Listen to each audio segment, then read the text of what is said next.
যথাযোগ্য মর্যাদায় আজ বিজেপি রাজ্য দপ্তরেও পালিত হয় পণ্ডিত দীনদয়াল উপাধ্যায়ের জন্মদিন। দলের রাজ্য সভাপতি তথা সাংসদ রাজীব ভট্টাচার্য সহ সভাপতি তাপস ভট্টাচার্য সহ অন্যরা দীনদয়াল উপাধ্যায়ের প্রতিকৃতিতে ফুলমালা দিয়ে শ্রদ্ধা জানান।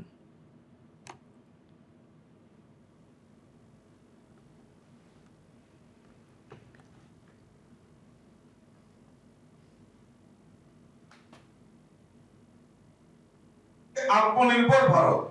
আর সুষ্ঠু সমাজ গঠন করা, সমাজকে পরিবর্তন করা, ক্ষমতার পরিবর্তন নয়, ক্ষমতার পরিবর্তন মানে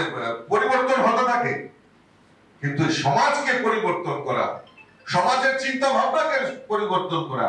অখণ্ডতাকে রক্ষা করা, রাষ্ট্রকে পুনর্নির্মাণ করা, সেই যে সংকল্প, সেই আমাদের পণ্ডিত দীনদয়াল উপাধ্যায়জি আমাদেরকে সেই দর্শনের মাধ্যমে উনি সেটা বলে গেছেন যে আমাদের সরকার পরিচালিত হয় ওই সরকারের ওই একাত্ম মানববাদের যে দর্শন, সেই দর্শনের উপর নির্ভর করেই আমাদের সরকার পরিচালিত।